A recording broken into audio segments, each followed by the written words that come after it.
The mahogany-paneled walls of Mitchell & Sons Real Estate seemed to close in around me as I placed my company keycard on my father's desk. 25 years of grooming for succession, ended by a food truck and a dream.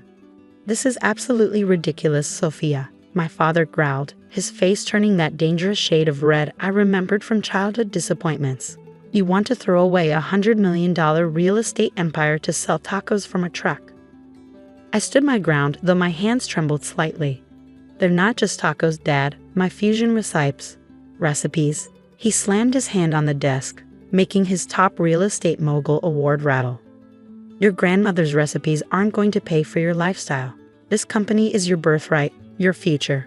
Behind him, floor-to-ceiling windows offered a view of downtown Boston, dotted with buildings that bore the Mitchell & Sons logo. 3 generations of my family had built this empire. I was supposed to be the 4th. "I've already signed the lease for my first truck," I said quietly, "and I'm keeping my personal savings, but I don't want any company shares or family money. I need to do this on my own." My father's voice turned cold. "If you walk out that door, don't expect any help when this crazy food scheme fails. No trust fund, no safety net." "I know." I turned to leave, then paused. "Just remember, Dad, Grandma started this company selling one house at a time when everyone said a woman couldn't succeed in real estate. Sometimes the crazy schemes are the ones that work." My mother was waiting in the lobby, tears in her eyes. "Darling, please reconsider. Your brother Thomas would love to have you run the residential division while he handles commercial." Of course he would. Thomas, with his Harvard MBA and perfect corporate image, wanted nothing more than to relegate me to the smaller, feminine side of the business. "I'm sure it'll do great with both divisions," I said, hugging her goodbye. "But I need to follow my own path." As I walked out of Mitchell & Sons for the last time, I thought about the journey that had led to this moment. Growing up, I'd split my time between luxury real estate open houses and my grandmother's kitchen. While my father taught me about property values and market trends, Grandma Elena taught me about the power of food to bring people together. She emigrated from Mexico with nothing but her recipes and determination, married my grandfather, and helped him turn one small real estate office into an empire. But in private moments, she'd tell me how much she missed the joy of cooking for others. "Money builds houses, my amor," she'd say as we made her secret mole sauce. "But food builds homes." I'd gone to business school as expected, earned my MBA, and taken my place at Mitchell & Sons. But every evening, I'd experiment in my kitchen, combining Grandma Elena's traditional recipes with influences from my travels and culinary classes. My food blog gained a following. Pop-up dinner events sold out instantly. Then came the night that changed everything. I was hosting a private dinner for some of Boston's top food critics under my online pseudonym, The Fusion Foodie, when Thomas burst in. "Sophia, you're going to be late for the board meeting. What are you doing playing restaurant?" The critics looked up in surprise. One of them, Janet Chen from Boston Food Monthly, set down her fork. "You're Sophia Mitchell?" "From Mitchell & Sons Real Estate." I nodded, heart sinking. My cover was blown. But instead of mockery, Janet's eyes lit up. "This coconut mole sauce with lemongrass short ribs is revolutionary. Why aren't you doing this professionally?" That question haunted me for weeks. Why wasn't I? Because of family expectations? Fear of failure? Or just inertia? The answer came in the form of a for lease sign on an old food truck. Within a month, I had a business plan, designs for my Fusion Fiesta branding, and a growing sense of excitement I hadn't felt in years of real estate deals. Now, watching the Mitchell & Sons building recede in my rearview mirror, I felt a strange mixture of terror and liberation. My newly purchased food truck sat in a storage lot across town, waiting for renovations. My savings would cover startup costs and 6 months of living expenses. After that, I was on my own. My phone buzzed with a text from Thomas. "Dad's furious. Come back and apologize before you ruin everything." I turned the phone off and drove to the storage lot. The food truck was a 1975 model that needed serious work, but it had good bones, kind of like the rundown properties Dad had taught me to see potential in. "Well, old girl," I patted its rusty side, ready to start an empire of our own. The next month was a crash course in everything that business school hadn't taught me. I learned to fix plumbing, install kitchen equipment, and navigate the maze of food service regulations. My hands, once manicured for real estate showings, became callous from manual labor. Every evening, I experimented with recipes in my drastically downsized apartment kitchen. Grandma Elena's traditional Mexican dishes merged with Asian, Mediterranean, and American influences. The coconut mole sauce that had impressed Janet Chen became my signature, along with Korean bulgogi tacos and Thai basil empanadas. The Mitchell family grapevine kept me informed of the fallout for my departure. Dad had written me out of his will. Thomas was strutting around the office like he orchestrated my exit. Mom was telling her friends I was finding myself. None of them believed I would succeed. But then again, none of them had tasted my food. Finally, after weeks of preparation, health inspections, and test runs, Fusion Fiesta was ready for its debut. I'd chosen a spot near the financial district where hungry office workers might be willing to try something different for lunch. The night before my first service, I visited Grandma Elena. At 92, she was still sharp as ever, living in the penthouse apartment she bought with her first major real estate commission. "They think I'm crazy," I told her as we sat on her balcony. "Maybe I am."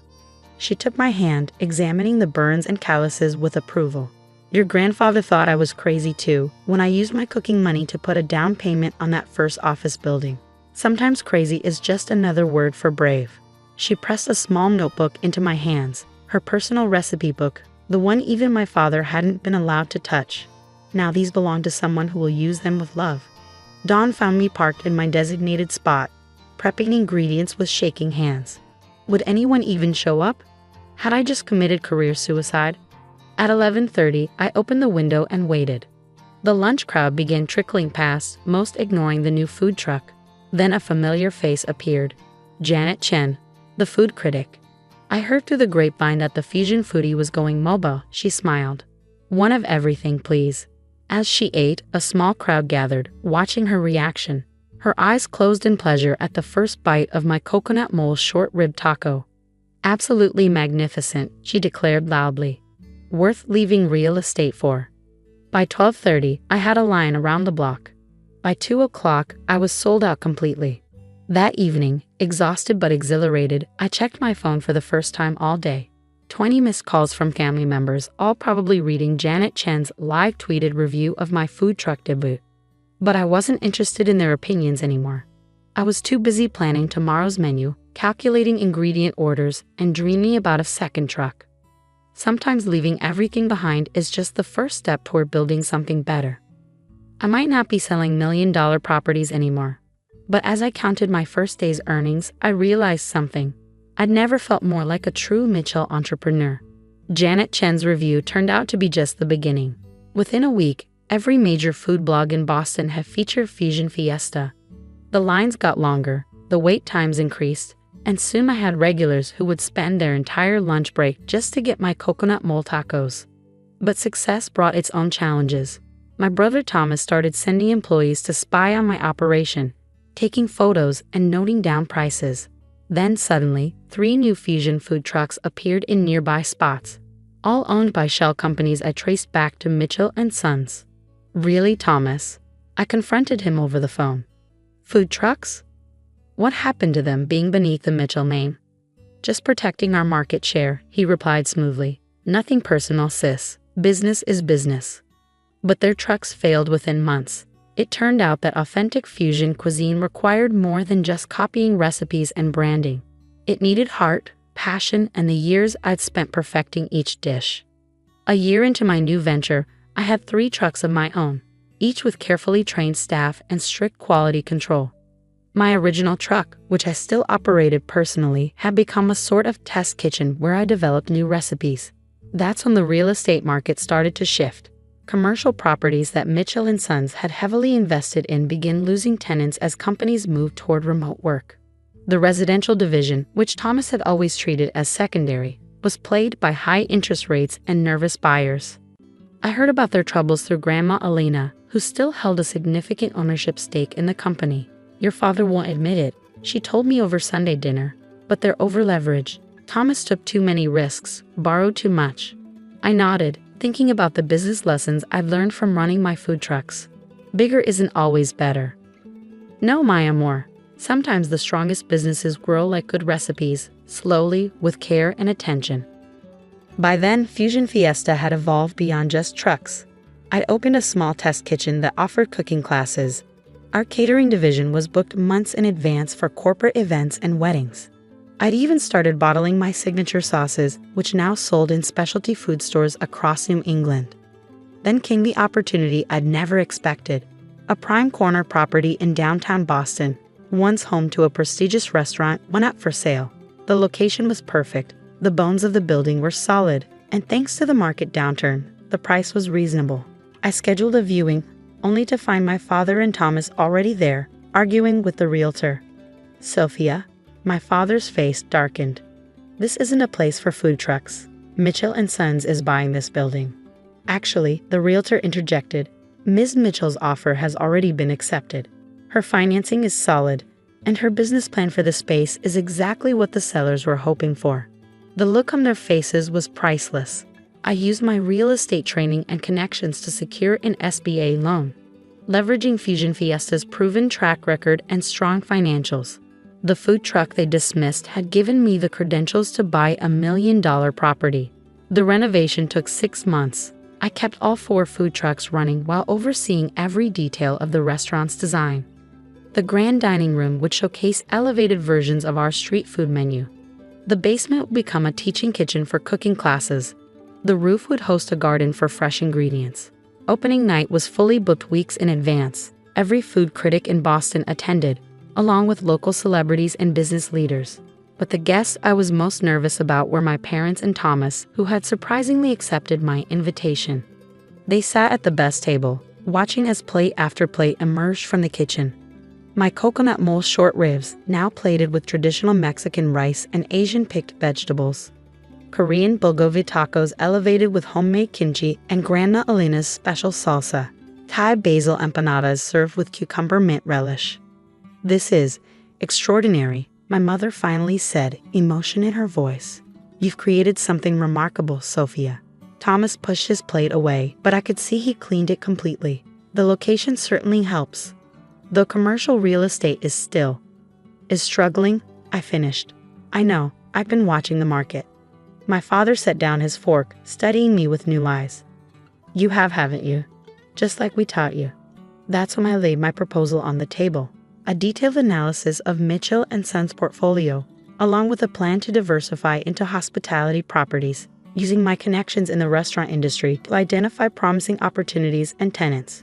"You want to buy into the company?" Thomas asked incredulously. "Now?" "No," I smiled. "I want to merge with it.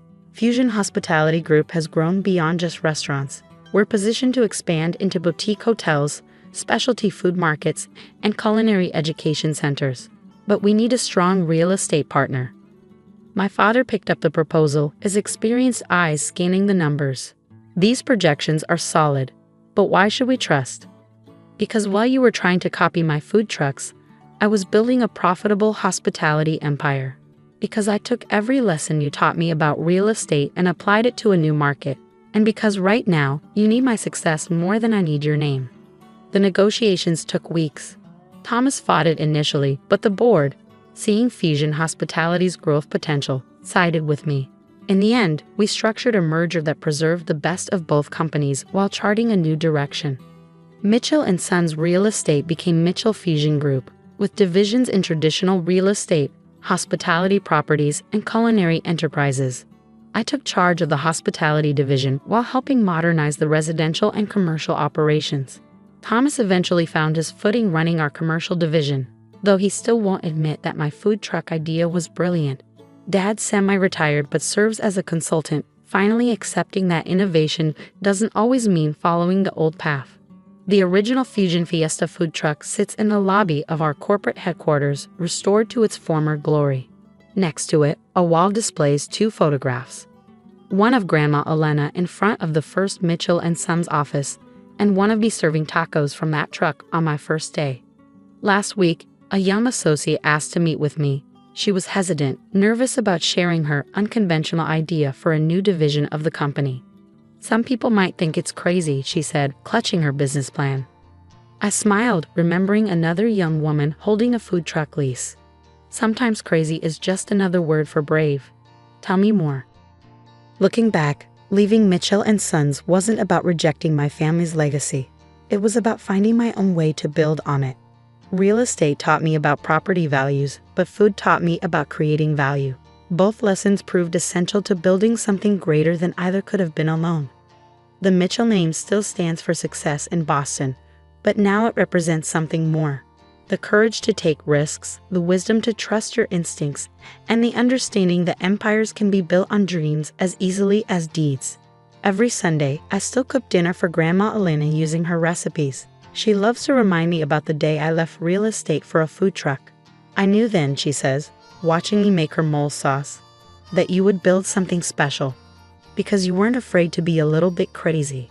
She's right. Sometimes the biggest risk is not taking one at all. Sometimes throwing away your future is the only way to find it. And sometimes the best revenge isn't buying out the family business. It's making it better than it ever was before.